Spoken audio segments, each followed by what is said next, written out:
कहानी है 6 महीने की एक मासूम बच्ची आरोही आहूजा की, जिसकी मौत ने पूरे जबलपुर शहर को झकझोर कर रख दिया।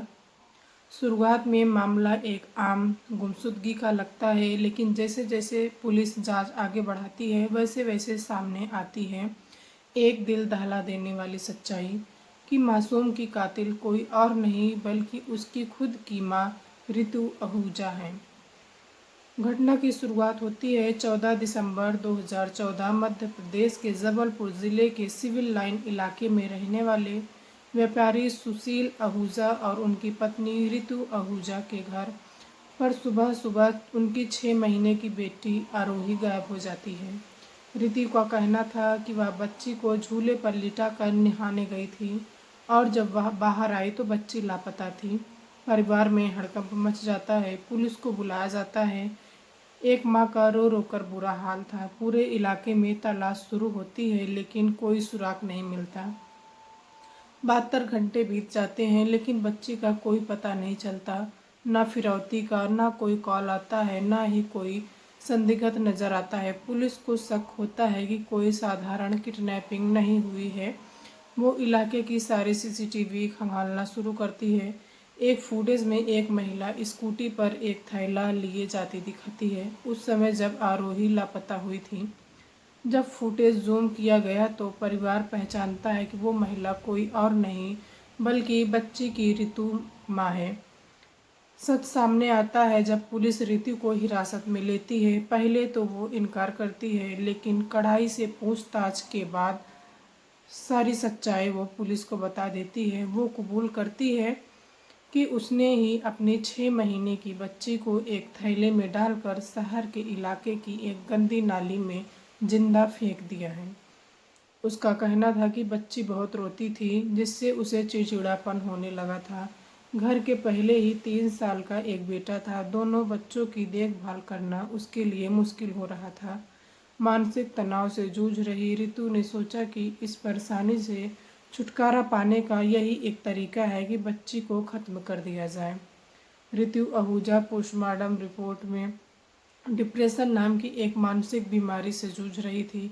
यह एक ऐसी स्थिति है जिसमें नवजात के जन्म के बाद माँ मानसिक रूप से अस्थिर हो जाती है। कई बार वह खुद को असहाय, बेझिल और जीवन से निराश महसूस करती है। रितु को लगता था कि बच्ची की वजह से वह अपने बेटे को भी ठीक से देखभाल नहीं कर पा रही है। इसी मानसिक दबाव में उसने यह खौफनाक कदम उठा लिया। पुलिस की जांच और सबूत के बाद 3 दिन बाद पुलिस को नाले से बच्ची की लाश को अवशेष, हड्डियां, खोपड़ी और कपड़े, एक चांदी का लॉकेट मिलता है। ये सभी चीज़ें परिवार की ओर से पहचानी जाती हैं। फॉरेंसिक जांच और डीएनए टेस्ट से पुष्टि होती है कि यह शव आरोही का ही है। रितु ने कोर्ट में दावा किया कि उसे फंसाया गया है। उसने आरोप लगाए कि पुलिस ने उस पर टॉर्चर किया, करंट लगाया और ज़बरदस्ती बयान लिखाया है। उसने यह भी कहा कि उसके ससुराल वाले बेटी के जन्म से नाराज़ थे और शायद उन्होंने ही कुछ किया है। मायके के पक्ष में आरोप लगाया कि रितु को उसके ससुराल में ठीक से सपोर्ट नहीं मिला।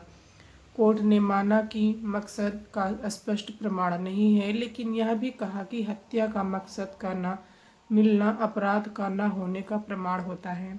न्यायाधीश ने अपने फैसले में कहा कि मानसिक बीमारी, खासकर पोस्टमार्टम डिप्रेशन, एक वास्तविक स्थिति है और समाज इससे जुड़ी समझ और संवेदनशील को बढ़ाने की ज़रूरत है। इस केस से कई सारे सवाल उठाते हैं। क्या एक माँ मानसिक रूप से सहारा मिल रहा था? क्या समाज और परिवार के समय रहते उस महिला के तनाव को समझा जा सकता था? क्या बच्चियों को जन्म के लेकर अभी भी समाज में नकारात्मक सोच है? क्या मानसिक स्वास्थ्य मुद्दों को गंभीरता से लिया जा रहा है? यह केस यह भी स्पष्ट होता है कि सिर्फ अपराधी को सजा देना काफ़ी नहीं, बल्कि समाज और परिवार की भूमिका, उनके व्यवहार और संवेदनहीन को भी समझना और सुधारना होगा। आरोही की मौत का सिर्फ एक मासूम की हत्या नहीं, एक माँ की टूटती मानसिक स्थिति, एक परिवार की बेरुखी और समाज की चुप्पी का नतीजा था। यह केस सिर्फ क्राइम कहकर भुला देना अन्याय होगा। यह एक आईना है उस समाज का जो माँ को देवी कहता है लेकिन माँ की तकलीफ़ों को नहीं समझता। इस कहानी से हमें यह चेतावनी मिलती है, हमें यह सीख मिलती है कि मानसिक स्वास्थ्य को नज़रअंदाज करना कभी कभी ज़िंदगी छीन सकता है। तो आप लोग अपने घर में ऐसी स्थिति ना पैदा होने दें। आप अपने परिवार के साथ रहें, अपने परिवार के लोगों को समझें, स्वस्थ रहें, सतर्क रहें। जय हिंद, जय भारत।